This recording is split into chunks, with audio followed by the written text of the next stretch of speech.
Olá, pessoal! Aqui é a professora Márcia Rodrigues, do canal Corpo e Autismo, e hoje o nosso vídeo é um bate-papo com o professor Hernani Chaves.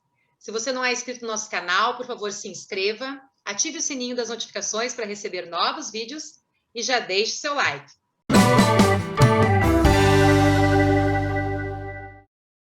O professor Hernani, então, ele é artista plástico, professor de artes visuais e trabalha há 11 anos na educação especial e com pessoas com autismo. Bom, o nosso canal, Hernani, o Corpo e Autismo, né, nós estamos tentando, nesse ano de 2021, dar uma ênfase para profissionais, para terapeutas, para professores que trabalham, então, com o público autista, sendo crianças, jovens, adultos, né? Então, eu gostaria que tu falasse um pouquinho a respeito do teu trabalho, um pouco primeiro falando do teu currículo, que é importante, né? E depois, na sequência, tu já podes falar um pouquinho desses entrelaçamentos que eu sei que tu fazes, né? Mas como é que é o teu trabalho na educação especial, então, com as artes visuais e principalmente com o público autista? Na questão currículo, fazer um resumo. Eu sou formado numa universidade estadual, né, em Montenegro, na Fundação de Arte Montenegro, que era um convênio, né, com a UERGS de Porto Alegre, e lá eu fiz pedagogia da arte. E lá o currículo tinha uma coisa muito interessante que não tinha no Brasil, tanto que foi para tentar ser aprovado e não foi aprovado.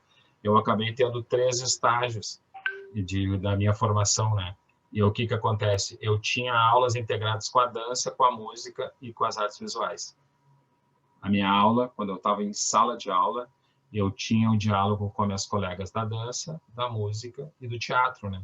E daí o que acontece? A gente vê todas as coisas em comum que a gente tem. E daí a gente vê que as artes é um todo. Perfeito. Daí o que nos diferencia é a linguagem. As artes visuais é bem mais para o olho, que hoje em dia não está mais.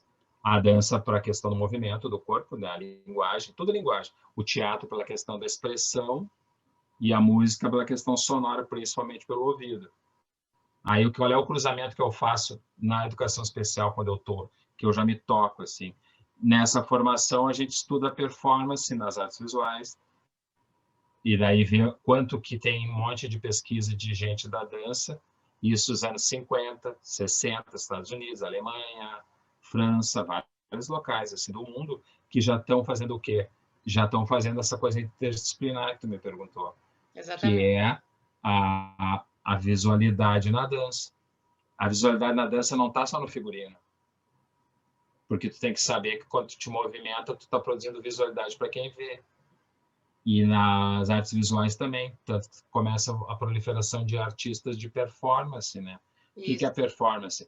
É um mix, eu vou te falar uma linguagem bem simples assim, mais degustável, sem aquela retórica toda, aquele vocabulário que eu não gosto muito, que desaproxima. A gente tem que falar um vocabulário para as pessoas entenderem o porquê, quando eles vão na Bienal, para achar que é uma coisa de gente que não Tá viajando, né? Artista. está viajando. Não, está viajando, esse aditivo aí eu recebo ali em segundos e segundos. Está viajando. Coisa boa que eu estou viajando, eu não estou parado, que nem um sólido no lugar que não se mexe. Exatamente. Daí vê o quanto que tem de visualidade da dança, no teatro, a plasticidade da música. Aí tu vê isso no cinema de animação, tu vê na formação visual. Aí depois a gente vai estudando, e a gente estuda um monte de artista que trabalha com isso, trabalha com a geografia nas artes visuais, que trabalha em incluir a música. Então, hoje em dia, tu vê muita linguagem híbrida que a gente fica fascinado, né? No YouTube, principalmente, tu encontra. Sim. Isso já é resultado dessas pesquisas. Hernani, então, até mostra que a tua formação foi bastante transdisciplinar, né? Então, teve esse entrelaçamento entre as áreas, assim. E porque as pessoas, de uma forma geral, quando falam em artes visuais, na educação especial, eles acham que simplesmente é sentar numa mesinha, colocar uma folhinha na frente, pintar dentro dos limites e tal, figura humana, né? Se detém nesses enfoques, né? A trabalhar com barro, trabalhar com argila e trabalhar motricidade fina. que essa transdisciplinaridade da tua formação foi a base de sustentação para o teu trabalho na educação especial, né? Sim, completamente. Aí o que que acontece? Muito boa o teu recorte. Eu sou um formado em artes que eu amo argila, eu amo a pintura, eu amo o desenho, eu conheço as técnicas e tudo, só que eu uso elas só de uma maneira que elas não tomem conta total. Eu não deixo, quando a argila é só argila, nós vamos ficar aqui, precisamos modelar algo. Não tem que modelar nada. Antes de modelar, tem a matéria. A argila é uma coisa molhada, ela pode ser muito viscosa e ela pode ser muito firme. Então, a tinta é a mesma coisa. A tinta é uma matéria. Quando eu falo matéria, é matéria mesmo. Aí, o que que acontece? Tu pode, desde o líquido, que daí tu não controla os movimentos. Aí já começa. Quando eu faço assim, eu tenho uma nas artes, dentro da escola especial, dentro da sala de artes. O que que aconteceu na minha última experiência? Agora a gente é colega, eu e tu, né? A gente trabalha na mesma escola, tá? Aí o que que acontece? A primeira coisa, eu me toquei, já entrando no assunto dos autistas, o que que eu fiz? Tem os movimentos todos que tu conhece, né? Tem as ecolalias e tem aquela questão do movimento também, né? Repetitivo, né?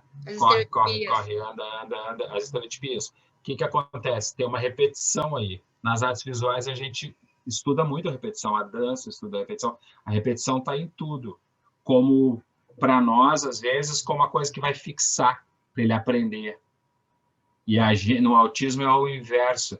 Tu tem que tirar o cara da repetição e da fixação. E isso é a reversibilidade da matemática.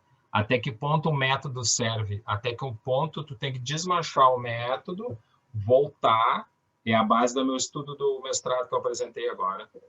Aí o que que acontece? Eu chego numa sala e os autistas em amplo movimento e a sala não deixando os autistas atuar, né? Dentro dessas repetições, angustiados, batem nas cadeiras e não reconhecem as cadeiras, batem nas coisas porque eles estão em alta velocidade. E eu vou fazer o quê? Eu vou tentar fazer ele sentar? Não. Aí vem o educador.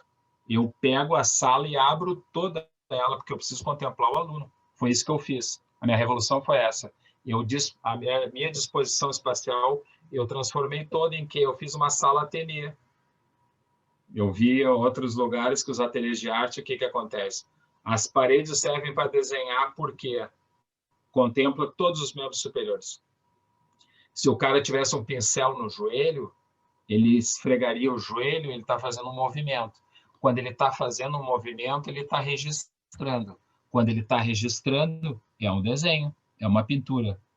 O desenho não está no espaço de representar algo. Isso é uma parte de um infinito muito grande. Entende? E é isso que as pessoas não conseguem. Eles acham que desenho é só quando faz uma forma que reconheça. Ele vai lá e põe para a categoria do olho. Olho, olhou, reconheceu, isto é um coelho. Ah, tá, ele sabe desenhar um coelho. Tá, tu reduz a capacidade humana só nisso. Ah, ei, entende? Então, o que que acontece? O autista faz isso, está fazendo um desenho no ar, ele só não está registrando. Se eu colocar um papel aqui, ele fez isso, riscou. Ah, ele faz traços em curva. Ah, traços em curva das artes visuais. Mas esse movimento é da dança. Eu disse, tá. Onde é que começa a dança, onde é que termina o desenho? Exatamente. Nessa frase, a gente resume a conversa, num certo sentido. Não tem uma distinção. Eu me formei em artes visuais, eu conheço muito o código das artes visuais. Tu conhece os códigos todos da dança. Mas, assim, que a gente diz a linguagem do corpo. A linguagem... então o meu não é a linguagem do corpo, quando ele traça uma roda gigante. É a mesma pessoa. A gente é tudo a mesma coisa. Desculpa, Hernani, te cortar, mas nosso vídeo da semana passada vai estar aqui no sugerido, inclusive, para o pessoal que quiser assistir. Fala muito sobre isso. Agora tu falaste ali, eu me lembrei. Na questão, assim, nós somos corpo, né? Inclusive, eu citei Merleau-Ponty neste vídeo, né? E eu achei importante trazer esse aspecto da filosofia, né? Esse aspecto também trazendo para a questão do conhecimento. O corpo é cognição. Eu falava isso desde lá trabalhei com graduação em educação física, né? Formação de professores, e eu falava para os meus alunos da educação física, dizia, gente, primeiro o conhecimento passa pelo corpo. E aí, ali no autismo, que para muitas pessoas é quase que uma caixinha, né? As pessoas não conseguem compreender aquele sujeito, parece que ele está fechado numa caixa, né? De que ali, aquela expressão corporal dele, que é própria, a corporeidade dele, a forma, as estereotipias, os movimentos que aparentemente são bizarros, são, entre aspas, sintomas, né, do que ele está sentindo, daquele sujeito ali. Então, a gente precisa, como tu disseste, o tempo todo tá puxando esse sujeito, tá evocando esse sujeito, compreendendo aquela movimentação e partindo daquela qualidade de movimento para trazer, para ampliar. E isso as artes fazem muito bem, a música faz isso também, né? Os sons que eles reproduzem das ecolalias, que para algumas pessoas são super irritantes, né? O nosso colega da música lá, muitas vezes vai pegar a ecolalia e vai conseguir produzir algo com essa ecolalia, assim como tu produzes algo com esse movimento estereotipado, mostrando, e eu imagino a surpresa do próprio sujeito, do próprio autista, quando vê a sua produção, vê um produto que é feito. É isso que eu até queria te perguntar, da tua experiência, como é que é quando eles se deparam com isso, o autista em si, né?